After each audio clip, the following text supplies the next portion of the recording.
As a small child, I knew it was wrong. I knew what was happening in my household was wrong. I knew what the adults were doing was wrong.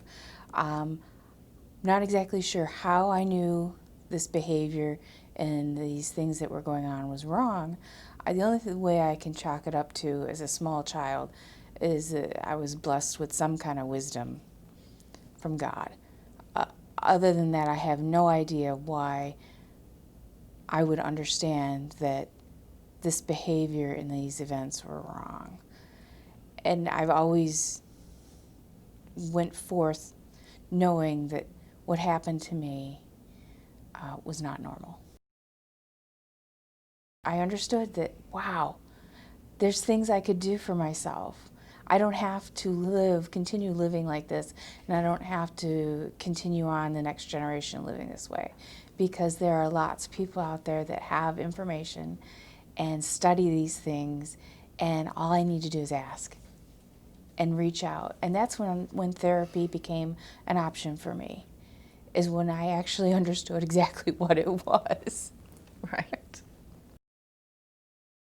I could use it and store it away and try and navigate the thought processes that I had that were obviously not in a good place.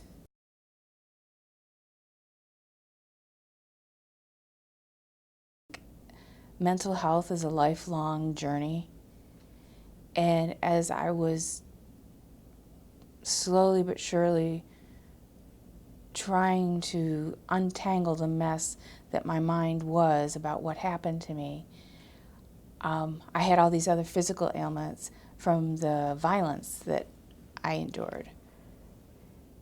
And then it started to become clearer to me that I need to look at the actual violence, the physical trauma that I endured, that it was having a huge impact on my health.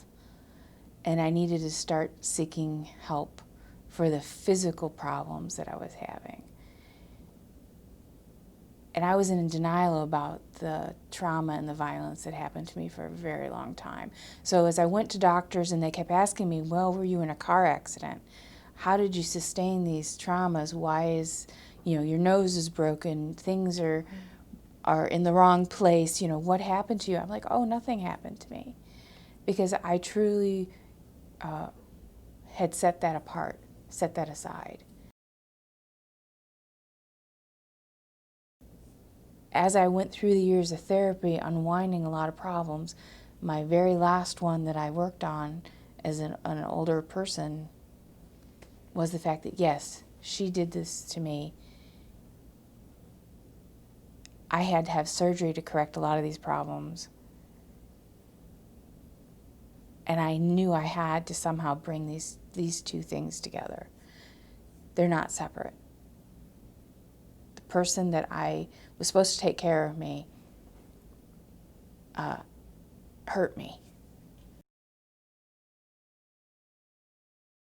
But I tried to just say, well, this is the end of it, but it wasn't the end of it. I was carrying that worthlessness that I have heard since I was a little girl, since I was little, how unworthy I am. And I really wanted it to be gone. I wanted to claim the life that my husband and I put together, and the beautiful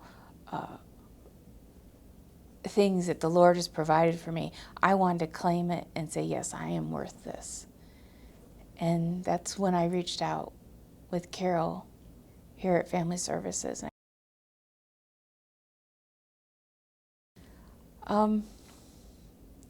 I was in therapy here at Family Service with Carol and two other ladies, and we were deep into it, and then my mom passed away. And I knew that there was no more hope for ever having anything other than what I had. So this was the end, and that's all I got. So it was hard to believe that someone who was supposed to love you, their last words to you were, you were the biggest mistake that I ever had. So luckily I was being held up by the wonderful ladies here at Family Service at that time. And I know the Lord had a purpose for that. He brought me here right at the time that I needed to be here. I received grief counseling. I was in the process of that. I was also receiving EMDR treatments, which was ultimately the last straw that took care of it. And it dislodged that last and final thought that I had been carrying for 48 years, that I am worthless, I am a mistake, and I am genetically wrong. And when I went through that treatment, it was a huge release. The post-traumatic stress, the obsessive thoughts, all the things that were shadowing my life or keeping my life unenjoyable lifted.